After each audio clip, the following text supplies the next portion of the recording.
In this video, I wanted to share how I went to NAMM and made 90 videos in just 4 days. So I'm going to share the setup I used and the theory behind everything. So if that sounds good, stick around and watch this video.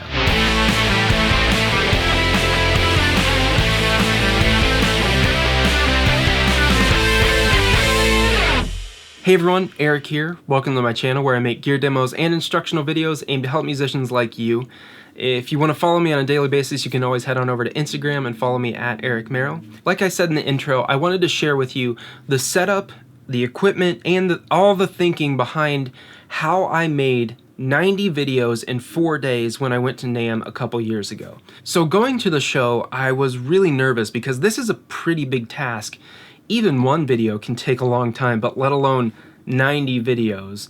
So I was at the Deli Stomp Box exhibit booth where it's a collection of smaller builders. So I had maybe a 4 or 5 foot space in the booth that different companies could just walk up to from the outside and set their pedals down. We could make the video. So this is a really big project. This is a pretty big scope and it takes a lot of planning. Now planning is the first thing I wanted to talk about, and that's because the more you plan, not just in this specific project, but in general, the more you plan, the easier everything will be and everything will go. If you plan for the weirdness, the shifts that the project might take, or the setup, you can adapt in real time. So I had to plan a lot, and most of the planning for this specific NAMM trip was, how do I decrease the friction? How do I get everything as smooth as possible? And a lot of that had to do with the different gear that I'm using. So the camera that I'm filming on, my A cam, is a Sony A7S, and it looks pretty similar to this camera. This is an A7R. But my main camera, as you can see, I just have like an 1/8 inch input for the mic. So the first thing, I wanted to get all of the audio that I'm capturing into the file that I record. So when I dump it into my computer, all of the audio is there and I don't have to do any syncing, because syncing after the fact adds time, adds friction. Again, friction. So what I wanted to do was somehow get audio into the camera, so when I record the video, the audio is already synced up with the video. So what I ended up doing was renting an XLR module, which Sony makes, that adapts right to the hot shoe. It just fits right in the hot shoe, and it gives you 2 XLR ports on the top of your camera. So that's the way I got around the audio issue. I had a microphone set up on the tripod for people to come up to the booth and talk into as they were demoing their pedal, of course. So I had the talking audio, and then I also had the pedal audio where they played guitar and turned the pedal on and off and manipulated the controls. So I had 2 sources of audio, ran into my camera XLR, and it worked really well. So from there, I could take the video file that I record and dump it right into my computer, and all of the audio is right there ready to be edited. After I figured out the audio, I needed a simple and small and manageable setup video-wise, like an actual physical setup, so I could easily do all of these videos without causing friction on my end, but also the people who come to the booth, because the last thing that companies at NAMM want to do is waste time. You come up to the booth, you have a pedal, like, oh, I've got this pedal right here, you set it down, and if I'm fumbling around with all of my gear, or like trying to get something set up and it's not working, that looks very bad, and it wastes the company's time who's there to share their product. And I didn't want to waste anyone's time. So what I did was, similar to my top-down videos here on the channel, I had this tripod set up. So it's just a normal tripod. I used a photo ball head because I was flying to the show, of course, and video tripod heads weigh more. They're bulkier and they weigh more, and I wasn't going to be...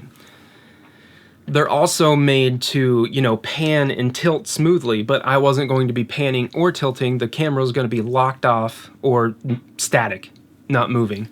So I went with the photo ball head on the tripod, and my tripod has this telescoping column right here, and it's, it's for height like fine-tune height adjustments to get it taller. What I actually do in all of the videos that you see here on the channel, but especially for those, I take the column out, so we have it detached, and then you route it through the bottom, so now it's inverted. Doing this gave me a setup where I could point the camera straight down, because that's another thing that you have to worry about in video. Let's say your pedal's right here. If you have your camera tilted, it starts to look odd. You know, the edges sort of jut out that way. So I really wanted to make sure that I had a level camera so I could capture the look of the pedals accurately and clearly for the viewer. What you'll see is people tilting the tripod to try and get that top-down shot, you know?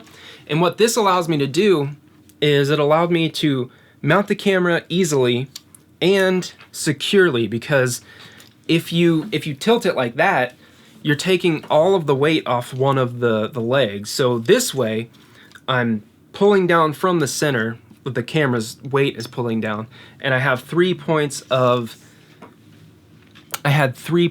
solid connection with the tripod legs. So this tripod did the job and still does the job because I use it for all the videos on the channel.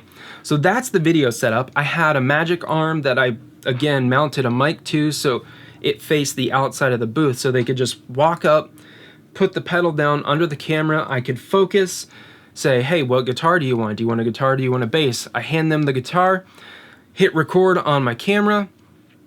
It's routing the audio from the vocal mic and from either the amp mic or into the little speaker simulator that we were using.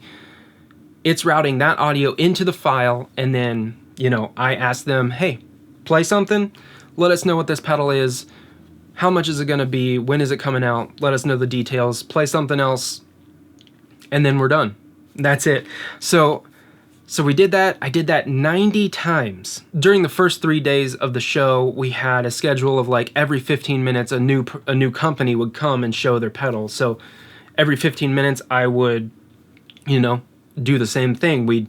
A person would walk up, we'd film, I'd take it and dump it into my computer.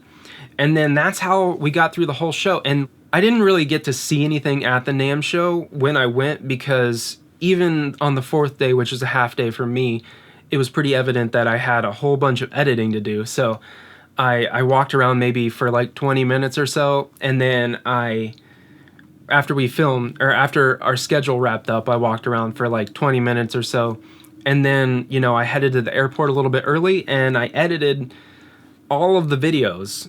I'd say probably about 60 or so I edited at the airport, waiting for my flight time. So it was beneficial to get to the airport a little bit early so I could just concentrate and focus on editing. But that's pretty much the setup. I wanted to share it with you because, you know, honestly, I had my doubts at the beginning of the project and even while I was filming, because that's a lot of videos. But I just wanted to share because, not to brag or anything, but just to say, like, you know, it's possible. I never thought in a million years that I could do that, but I did it. So if you're thinking about starting a project or a song or whatever it is, just go ahead, do it, believe in yourself, and it'll come out great. So I hope you enjoyed this video. Before I sign off, I want to send a huge thank you to these folks right over here who are my executive producers from my Patreon page. I really appreciate all the support. Thank you so much. If you want to see more videos like this, please let me know in the comments below. Also, I would love to know what project you're going to take on, or what creative project you're starting soon. So let me know that in the comments below. If you like these like talking videos, let me know that too. I hope you have a good one, and I hope you stay safe.